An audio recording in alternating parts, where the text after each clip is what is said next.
Ilmu Kesehatan Universitas Ibnu Khaldun Bogor. Nah, hari ini kita punya sebuah kesempatan yang langka dan spesial. Hari ini saya punya seorang tamu yang luar biasa yang sudah hadir di tengah kita bersama-sama. Saya perkenalkan beliau, nama lengkapnya Profesor Nurihana. Beliau adalah salah satu staf pengajar di Fakultas Ilmu Kesehatan Universitas Ibnu Khaldun Bogor. Jadi selama 30 menit ke depan kurang lebih kita akan berbincang ya. Saya akan perkenalkan dulu adik-adik sedikit CV singkat dari Prof. Rihana. Beliau sebelum menjadi dosen di Fakultas Ilmu Kesehatan Universitas Ibnu Khaldun bekerja di Balai Besar Pascapanen Badan Litbang Pertanian. Nah, beliau adalah lulusan sarjana dari UGM, kemudian menempuh pendidikan S2 dan S3 di IPB, dan melanjutkan S3 di Universitas Ibnu Khaldun Bogor, jurusan pendidikan agama. Baik, nah sebelum kita mulai bincang-bincangnya, saya mau berikan sedikit informasi bahwasanya saat ini Universitas Ibnu Khaldun sudah membuka pendaftaran atau penerimaan mahasiswa baru, sehingga adik-adik yang nanti mendengarkan bincang-bincang kita hari ini, kalau tertarik dengan kontennya berarti harus segera join ya. Buka spmb.uik.bogor.ac.id dan kunjungi website Fikes dan juga sosial media yang lainnya. Baik, hari ini topik besar kita akan menceritakan dari Prof. Rihana. Mungkin saya langsung ingin pertanyaan pertama, boleh ya Prof?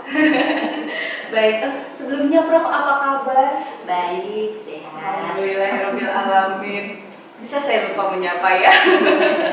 Baik, nah Prof, kita mau cerita tentang biokimia pangan. Nah, kita mungkin ingin mendengar sudut pandang bagaimana menurut Prof. Rihana sesuai dengan pengalaman kerja yang sudah berpuluh-puluh tahun mungkin ya Prof di dunia ini. Nah, bagaimana dunia Islam memandang biokimia pangan itu sendiri? Kesehatan banyak ya berhubungan dengan biokimia pangan. Nah, ilmu kehidupan itu, semua kehidupan itu kan berjalannya dari biologi, kemudian masuk ke kimia, ya kimia, kemudian fisika, kemudian kedokteran, dari kedokteran kemudian bioteknologi. Nah, dengan bioteknologi ini semua nanti mendasari era genomik, terus transgenik, proteomik, ya, bioinformatik, yang metabolik ya. Nah, kalau di kesehatan banyak ke metaboliknya. Jadi di dalam Islam ternyata semua sains itu ya, ilmu itu ada di Al-Quran. Jadi Al-Quran itu tidak hanya pedoman kita untuk akhlak, tetapi juga ilmu-ilmu duniawi juga banyak di situ yang masuk dalam sains ya. Jadi antara disiplin ilmu yang tercakup dalam Al-Quran yaitu misalkan astronomi ya, surat Yasin 3840 itu tentang astronomi. Kemudian tentang biologi ada 67 ayat. Kemudian geografi ada 43 ayat. Geologi ada 13, hidrologi ada 27, teknologi ada 15, medis itu ada 16, kimia 21, nah, pertanian ada 46.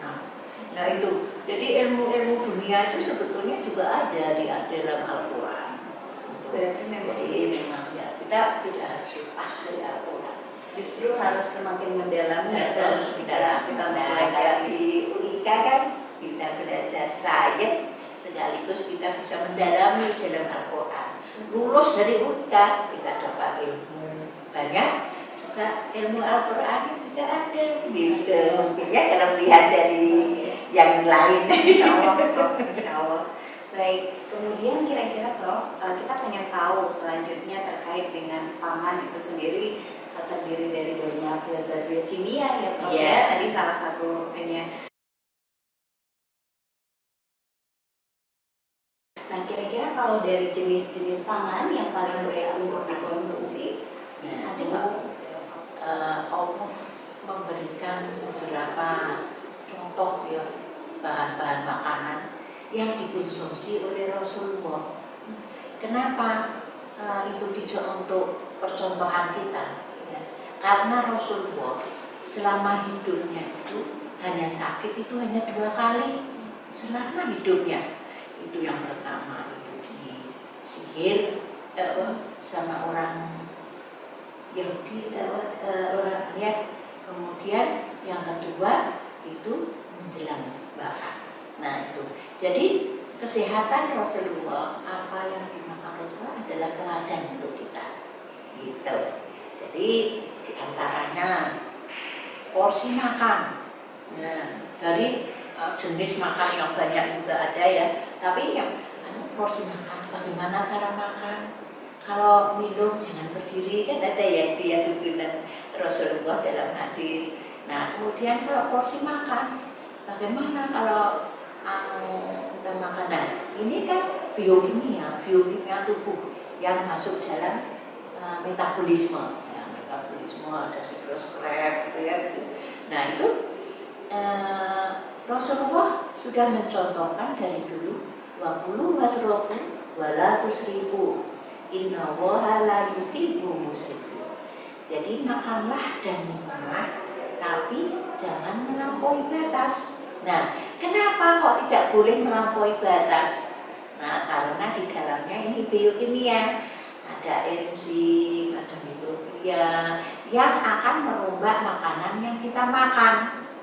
Nah, kalau yang kita makan ini tidak seimbang dengan airnya, dengan enzim dan mikrobia yang ada di situ, maka metabolisme tidak sempurna. Bagaimana akibatnya kalau metabolisme tidak sempurna? Nah, kalau tidak sempurna, ada mungkin yang bisa jadi komponen kecil yang bisa diserap oleh darah. Tapi ada juga yang belum sampai ke situ. Nah, ini yang akan menutup saluran-saluran pencernaan sehingga nutrisi yang akan diserap darah ini tertutup. Nah ini yang bahaya. Kalau keluar dari feses oke, keluar dari feses ya. Tapi yang yang tidak sempurna dalam hidrolisis. Nah itu makanya di dalam Al-Quran surat Al-A'raf ya ayat 31-22. Baik, Prof. Kemudian kalau kita lihat dari daur kehidupan nih, Prof, sebagai seorang manusia, kan kita mulai makan itu sejak bayi ya, Prof ya. Iya, iya. Nah, ketika bayi secara alami Allah sudah menciptakan ASI begitu. Nah, kira-kira pandangan Prof dari sudut pandang biokimia terkait dengan kenapa Prof kira-kira ada kejadian-kejadian permasalahan pencernaan seperti diare misalnya itu sering kali kita temukan pada bayi yang mengkonsumsi susu formula, tetapi ASI itu justru bisa salah satu fungsinya mencegah diare, Prof. Nah, kira-kira bagaimana Prof dari susu Telah lagi ya, walaupun situasi lokasi itu berlainan sekali dengan kita. Tapi setelah ditinjau dari beberapa jurnal, ternyata susu unta dan susu kambing itu lebih baik daripada susu sapi. Kenapa bayi bisa alergi dengan susu sapi? Karena itu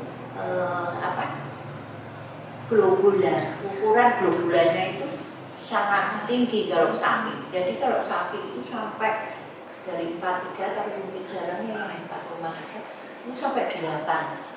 Sedangkan kalau unta itu 2,99.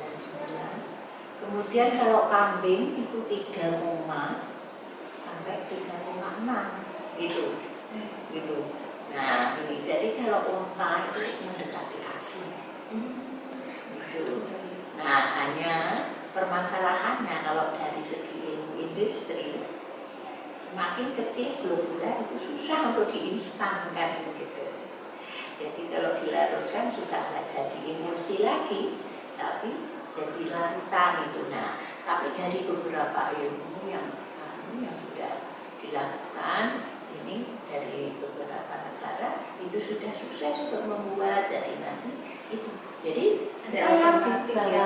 susu unta itu memang itu untuk dari dan nanti itu akan melebar sampai di mana ada susu unta gitu ya. Nah kalau paling tidak susu kambing. Nah sekarang kenapa nanti di sini kita diajari kenapa kepala-kepala pondok pesantren tidak membuat bisnis susu kambing. Nah gitu ya. Jadi di dalam Islam sebetulnya sudah ada petunjuk-petunjuk untuk berbisnis yang sehat, yang gitu ya. Nah itu sebetulnya. Nah kemudian kalau kambing ini senyawa alergen dan unta senyawa alergennya itu laktoglobulinnya itu rendah dibanding sapi. Jadi kalau unta itu hampir 0, kalau sapi 1,3, kalau kambing 0,8.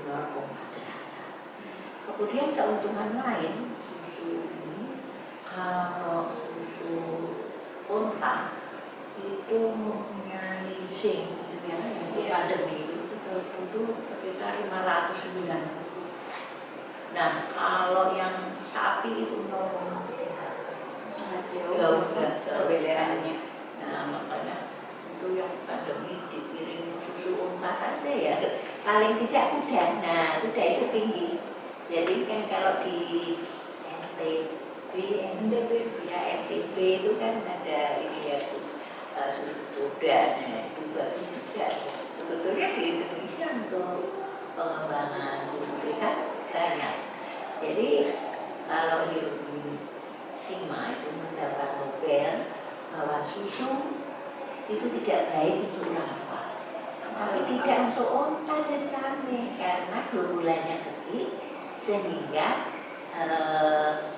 Tetap sustainable ya. laktasenya yang sebetulnya kalau orang tua itu makin menurun dengan laktase yang sedikit aja dia bisa Insya Allah. Jadi luar biasa ya Prof ya sebenarnya terkait susu. Jadi kalau mungkin bagi para calon ibu atau para ibu di luar sana yang memang kalau bisa memberikan ASI alhamdulillah, tapi kalau ASI tidak ada bagiannya. Kemudian kalau ada keterbatasan ataupun dia tidak mampu memberikan ASI pada satu waktu, kita bisa mencari alternatif yang lebih sehat dan sesuai Prof dengan metabolisme tubuh baik. Wah menarik sekali. Kemudian satu lagi Prof, terkait dengan di dalam tubuh proses pencernaan itu kan ada enzim. Nah itu boleh cerita sedikit nggak Prof tentang fungsi enzim atau bagaimana perannya? Sebelum kita ke makanan yang banyak enzimnya, saya mau ceritakan sebetulnya dari sisi ilmu pangan itu makanan masuk melalui mulut terus ke pencernaan yang di dalamnya penuh dengan mikroba dan enzim untuk mengirim makanan menjadi komponen jauh lebih sederhana yang tadi yang saya sampaikan ya. Nah di pencernaan itu kan ada 3 bahan yang ada di situ ya. Jadi ada solid, ada makanan yang kita makan ya. Kemudian ada tambah mikrobia ya. Kemudian tambah air ya kan. Kemudian ada udara ya. Nah itu namanya bioproses. Jadi proses hidrolisis yang dipengaruhi oleh air dan udara. Nah kemudian tahun 1980-an ya itu berkembang ilmu bioproses untuk menghasilkan pakai bioreaktor, menghasilkan enzim, menghasilkan mikrobia untuk pupuk, menghasilkan obat-obatan industri juga untuk vaksin ya, untuk macam-macam itu pakai bioreaktor. Nah di dalam bioreaktor itu persis yang disampaikan Nabi bahwa tidak ada tempat yang paling buruk hadis sahih yang dipenuhi isinya oleh manusia kecuali perutnya. Karena sebenarnya cukup baginya beberapa suapan untuk menegakkan perutnya. Kalaupun ia ingin makan, hendaklah ia atur dengan cara sepertiga makanan, sepertiga untuk minumannya, dan sepertiga lagi untuk nafasnya ke udara. Nah itu persis desain bioreaktor. Bioreaktor bisa optimum memproduksi yang kita inginkan itu sepertiga solid, sepertiga air, dan sepertiga udara. Jadi kalau bioreaktor 10 liter yang dimasukkan hanya 2/3 maksimum. Maka itu Udah bisa berjalan begitu ya. Kalau penuh tidak bisa berfungsi seperti tubuh kita Jadi itu prosesnya bioproses. Baik, luar biasa. Berarti selain kurma, bahan-bahan pangan lain yang ada di Indonesia seperti tadi pisang itu juga sebenarnya ada di dalam Al-Quran, dan kita harus mensyukuri berbagai jenis makanan gitu ya Prof. Nah, terkait dengan keberagaman itu, apakah misalnya Prof ada 2 jenis pangan kita konsumsi secara bersamaan,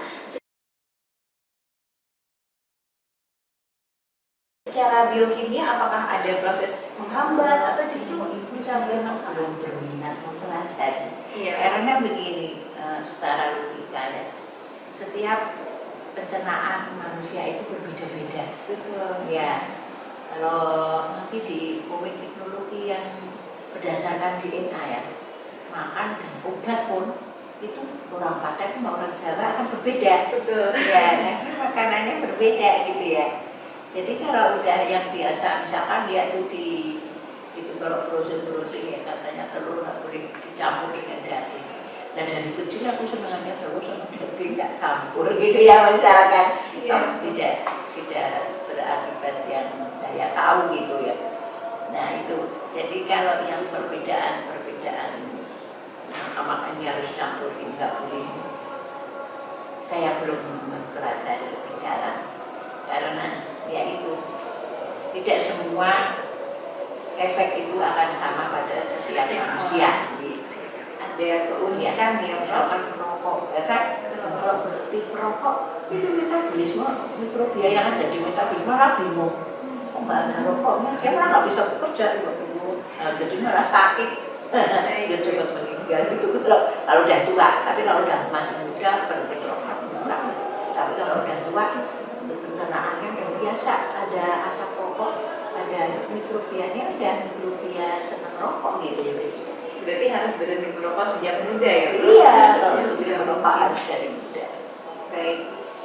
Nah kemudian Prof, untuk merangkum keseluruhan pertanyaan tersebut, kira-kira menurut Islam makanan yang bergizi dalam pandangan Islam itu bagaimana tipsnya supaya kita bisa menciptakan atau gaya hidup dan tubuh yang sehat gitu Prof, kira-kira?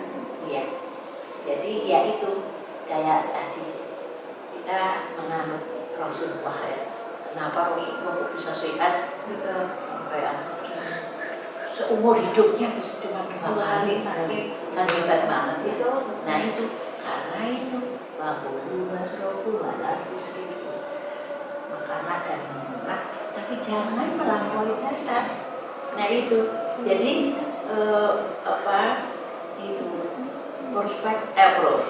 proses metabolisme itu akan sempurna kalau cukup mikrobia siap ya, enzim mikrobia yang ada di pencernaan siap untuk menghidrolisis yang makanan yang kita makan, air yang cukup, tidak berlebihan gitu ya.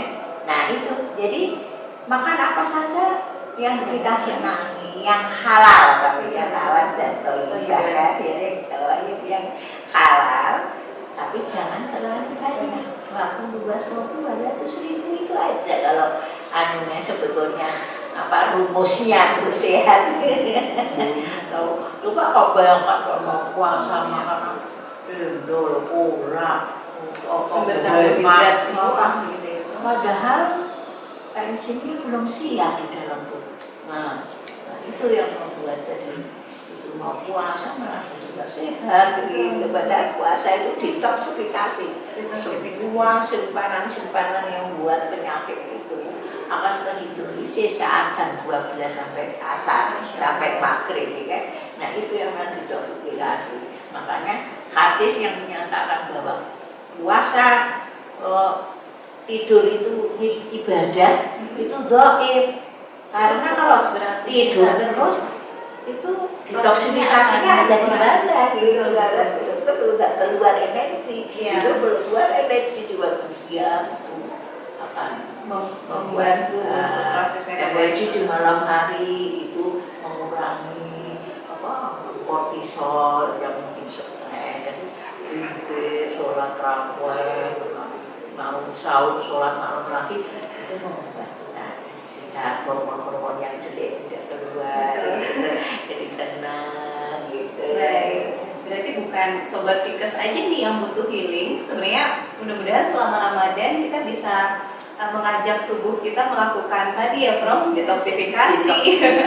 Itu sama sebenarnya dengan kayak kita perlu healing gitu, tubuh juga perlu detoksifikasi. Nah itu beneran jadi motivasi sih Prof, biar kita semangat aktif selama Ramadan, tidak tadi ya Prof hanya tidur atau menghabiskan waktu kurang bermanfaat gitu. Baik, pertanyaan terakhir Prof. Nah kita kan sekarang selain dari bulan Ramadan, kita kan masih ada dalam masa pandemi ya Prof. Salah satu yang sedang digalakkan oleh teman-teman tenaga kesehatan juga adalah cakupan vaksinasi. Jadi untuk mencapai herd immunity masyarakat, kita sekarang mungkin masih ada di bawah 40% untuk boosternya. Nah, tapi Prof, kita terkait dengan biokimia sempat ada isu kehalalan dari salah satu bahan pangan pembuat vaksinasi tersebut. Nah, bagaimana pandangan tripsin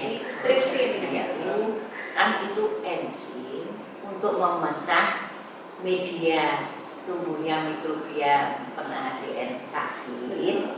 Nah itu makanannya kan antara lain ya protein N ya, sumber N. Nah itu untuk memecah sumber N itu menjadi N untuk dimanfaatkan mikrobianya, gitu kan. Nah produknya vaksin. Jadi vaksin ini sudah tidak mengandung tripsin, gitu. Jadi sudah melalui proses yang panjang. Jadi itu ada beberapa pendapat karena produknya sudah tidak mengandung tripsin. Jadi ada yang ada yang pokoknya ini asalnya dari mana di situ. Kalau ini memang dari babi, ya semuanya akan haram, ada yang begitu ya. Tapi kalau memang tidak ada yang lain, nah itu ada yang kedaruratan dari daruratan. Nah ini ya wis dari muncul kedaruratan gitu ya. Nah itu. Tapi pada prinsipnya sebetulnya ke depan orang-orang Islam itu kenapa tidak memproduksi yang begitu-begituan? Banyak. Jadi untuk membuat kapsul gelatin, kenapa gelatin tidak dibikin sendiri? Kenapa tripsin ini tidak dibikin sendiri? Nah, tripsin itu kan bisa ada gantinya, kan yaitu protease. Jadi bisa diganti papain dari pepaya, bisa diganti bromelin dari nanas, ya kan? Kemudian kalau enggak, ya tripsin ini dibikin secara jadi bioreaktor. Nanti kembali lagi tadi bioreaktor, kenapa enggak dibikin itu yang halal? Kalau tidak, ya diambil dari pankreas sapi, dan itu yang tidak babi. Karena kalau kita kan impor, di sana kan babi itu banyak, ya sumber itu utama mungkin ya. Iya, jadi kalau gelatin ditambah tulang babi memang bisa menekan harga karena tulang babinya berserakan dan murah di sana. Nah kalau di sini kita sebetulnya sudah meneliti untuk bagaimana kita membuat gelatin yang halal. Tapi kok kayaknya pengusaha besar yang musim belum pada datang untuk ingin membuat gitu. Teknologinya udah ada, metodenya, alatnya juga sebenarnya ada ya. Bisa didesain gampang gitu ya untuk membuat gelatin yang halal. Sekarangnya tripsin yang halal gitu. Untuk kedepannya memang kita sebetulnya kaum muslimin yang punya bisa membuat pabrik, kenapa tidak membuat pabrik-pabrik yang sekarang masih impor dan rawan sekali halal haramnya. Baik, berarti itu suatu tantangan sendiri ya, dan peluang buat teman-teman sobat Pikes sama pendengar muda yang mendengarkan. Nah ini kita selain harus mencari ilmunya, tapi juga kalau kita punya sumber daya seperti dana atau bisa mengekskalasi dari penelitian menjadi industri gitu ya Prof, itu sangat diperlukan. Wah, luar biasa Prof, ilmunya luar biasa. Terima kasih banyak Prof Rihana sudah berkenan hari ini gabung bersama kita. Nah, kalau teman-teman mau dengerin berbagai diskusi menarik seputar topik kesehatan ataupun topik-topik yang sedang tren saat ini, jangan lupa ya nanti di subscribe, di like sehingga teman-teman terus terupdate kalau kita ada video baru lagi. Oke, itu mungkin untuk pertemuan kita sore ini, Prof senang sekali saya berkesempatan memandu pembicaraan dengan teman-teman. Nah, jangan lupa teman-teman, saat ini pendaftaran mahasiswa baru PIKES UIK sudah dibuka. Jadi kalau teman-teman jangan menunda-nunda ya, segera buka website spmb.uikbogor.ac.id ataupun di fikeswikabogor.ac.id dan sosial media kita lainnya, ada Instagram, ada YouTube, di subscribe semua. Oke, ketemu lagi teman-teman di pertemuan selanjutnya, podcast-podcast yang tidak kalah menarik bersama pemandu acara yang baru agar fresh terus ya. Baik, itu saja mungkin kita pamit teman-teman. Assalamualaikum warahmatullahi wabarakatuh.